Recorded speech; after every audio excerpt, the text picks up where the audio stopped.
Welcome back to the Midnight Who Show, and this is the very first video in our celebration of 50 years of Scooby Doo. And this is a very interesting start because what I'm about to review, I want to just tell you right now, I liked Scooby Doo on Zombie Island. I do not like when they return to Zombie Island. Okay, yes, this is the sequel to the 1998 Scooby Doo on Zombie Island, but it really doesn't feel like it's connected to that.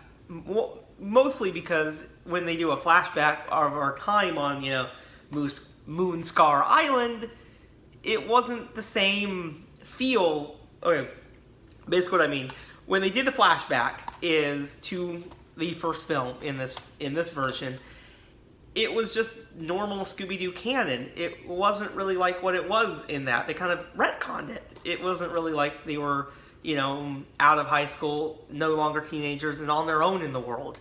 It was basically like they were still, so they kind of changed that. Now, of course, they pretty much kept the entire, kind of in that brief flashback, the plot of Zombie Island to catch people up if they haven't seen it.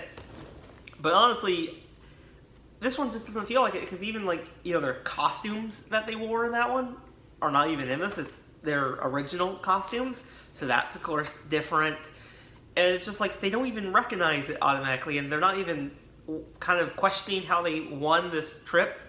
They're not even trying to solve the mystery because they're making this promise not to solve any mysteries, thanks to the Curse of the 13th Ghost that is still continued in this.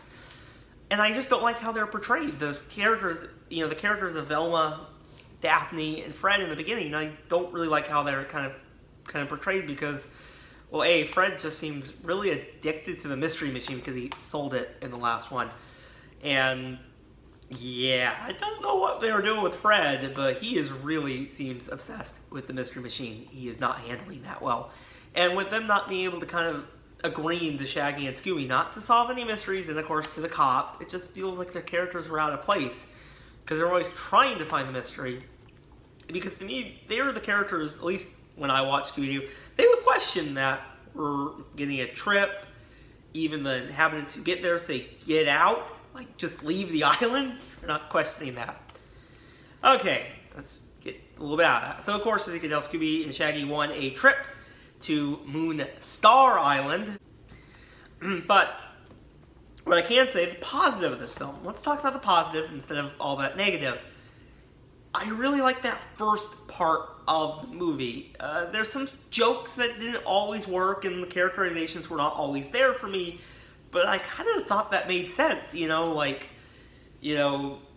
matter if it doesn't connect to the original, it actually kind of makes sense that someone would stumble upon, Velma's blog and be like, Moonscar Island, zombies? Oh, this would make a great movie. It actually kind of makes sense, and I kind of really like that when it just seems like it is, the zombies are back, and you see a cat person. I actually really like that, and then when it's revealed it's a movie. I kind of like that part. That part I really enjoyed. After that, I didn't really enjoy when they were trying to shoot the movie, and I didn't like once they knew it. Their characters felt completely off.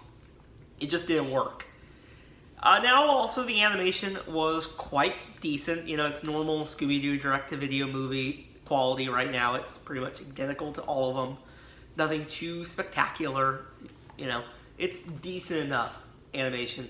Probably my favorite scene of this entire movie, though, is toward the end with the zombie animation that they did on the Mystery Inc. gang. That was really well done. But I don't like one little thing about this movie. It's a little bit happened in the Curse of the 13th Ghost that came out earlier this year. The zombies weren't real, and the 3 cat people were real. They were just people in a mask. Now, there's, of course, there's one other cat type person that's on the island. So at least they included that, even though it's like, great. But it's like they had to make them unmask them. They had to unmask the bad guy. And they also had to give them a reason to why they're doing it. They had to find the island treasure. And they had to unmask people. It kind of takes away from Zombie Island. And I don't know how I feel about that. Okay, so overall, I'm not going to say I hated this movie. I You know, I've seen a lot worse in the Scooby-Doo world. But what I will say is, if you're expecting a true sequel to Zombie Island, this is definitely not it. This is basically them just saying, it's a sequel to Zombie Island, but they change a lot about it. And I don't really like how Velma is now skeptical of that kind of, you know, past event. And, you know, she's just coming up with, well, they can't be real, and here's kind of why. But, you know, to me, though, if you were really expecting a, you know, a true sequel to Zombie Island, this is not it. But now if you look at it in the sense of just a normal Scooby-Doo adventure, you know, and you don't know anything about Zombie Island, you just pick this up because, oh, it's Scooby-Doo. I really like watching some Scooby-Doo. Let's see what this is like. You'll probably enjoy it a little bit more.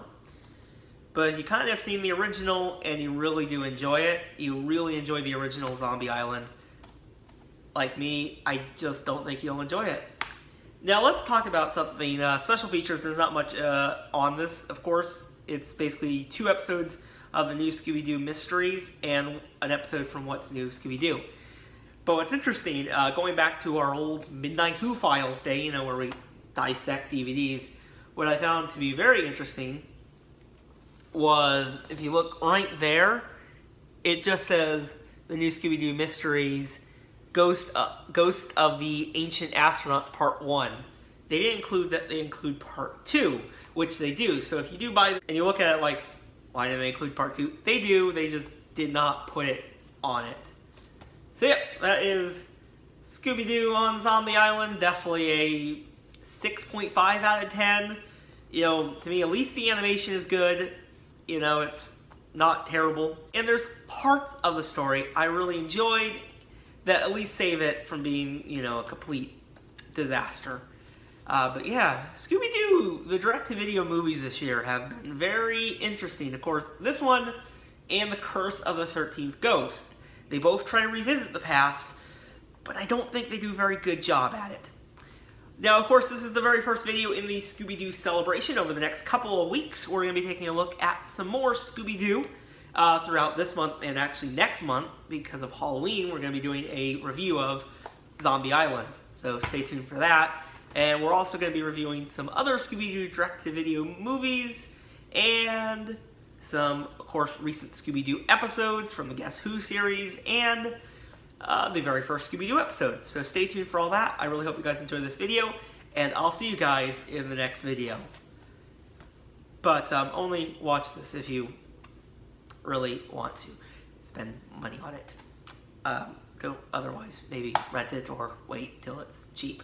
Oh, and also this is not available everywhere quite yet. This is actually only available at Walmart currently. It's a Walmart exclusive for the next month, and then it gets general release in October. They released it a month early. Okay, that's it. I'll see you guys next time. Bye, everyone.